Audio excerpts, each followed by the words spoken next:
मांस बांटते वक्त मांस के लिए हड़बड़ी मच जाती है, जिससे मालूम होता है कि यहाँ मांस की कितनी अहमियत है। इन्हें कंट्रोल करना बहुत मुश्किल है। मुझे लगा मांस का एक छोटा टुकड़ा सबके हिस्से में आ जाएगा, मगर यहाँ तो ये लोग मांस के लिए झगड़ा कर रहे हैं, इधर उधर भाग रहे हैं। तो अब आप कल्पना कर सकते हैं कि इस मांस की कीमत क्या है। और पोचिंग की सबसे बड़ी दिक्कत यही है कि इस मांस की कीमत बहुत ज्यादा है। आप देख सकते हैं लोग धक्के मार रहे हैं, लड़ रहे हैं, एक दूसरे पर चढ़े जा रहे हैं। बचा हुआ मीट बांटने के बाद हम यहाँ से चल दिए। आज हाथ से लोगों को मांस बांटकर ये बात मालूम हुई कि ये मांस इन लोगों के लिए क्या अहमियत रखता है, और ये एक बहुत जरूरी औजार है जिससे एंटी पोचिंग की जा सकती है। इससे फौरन समझ में आ जाता है कि पोचिंग करने की आखिर जरूरत ही क्यों पड़ती है। पेट भरने के लिए। इंसान अपना पेट पालने के लिए कुछ भी कर सकता है। तो ये लोग अगर पोचिंग कर भी रहे हैं तो पैसा कमाने के लिए कर रहे हैं, अपने लालच की वजह से। लेकिन पेट पालने के लिए पोचिंग करने वालों की पोचिंग रोकना जरूरी है, और उन्हें अगर काम दे दिया जाए तो पोचिंग क्यों करेंगे। अल्बर्टो की कहानी प्रेरणाजनक है, मगर यहाँ से निकलते हुए एक सच्चाई मुझे परेशान कर रही है। उस पोचर गैंग के 4 लोग अभी भी फरार हैं, और बगैर ताजा सुराग के मैं उनसे मिलने आया हूँ जिन्होंने एंटी पोचिंग में बहुत काम किया है। शायद उनके पास मेरे सवालों के जवाब हों।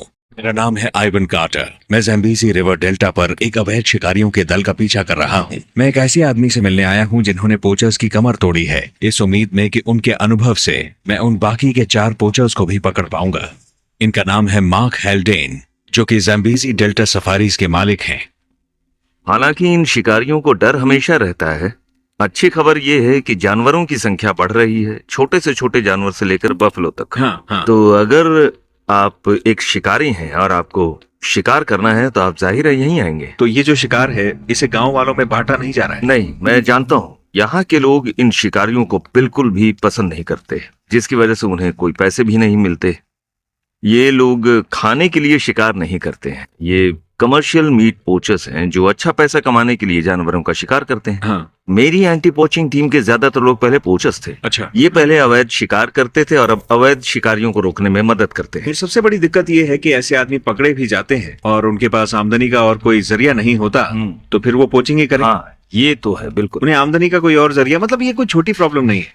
नहीं, हम इन लोगों को रोकेंगे। और सही कह रहे हैं, इन लोगों को तो हर हाल में रोक ही लेंगे हम। बिल्कुल रोकेंगे, रोकना ही होगा। Thank you I.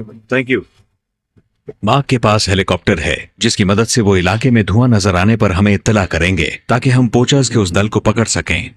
अल्बर्टो और मार्क से बात करने के बाद ये बात साफ हो गई कि यहाँ के लोगों को नौकरियां मिल जाएं तो वो पोचिंग करेंगे ही नहीं, और अगर हालात सही रहे तो वो एंटी पोचिंग में मदद करेंगे।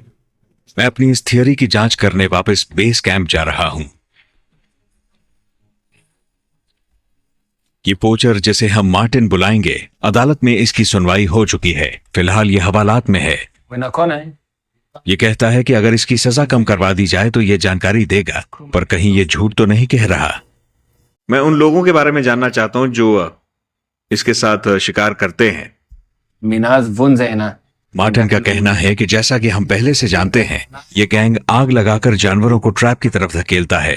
इसका कहना है कि पोचिंग गैंग अभी भी इलाके में काम पर लगा होगा। इनके पास काफी सारे ट्रैप्स और काफी सारे कैंप्स हैं। ये कहता है कि ये 5 लोग साथ में शिकार करते हैं।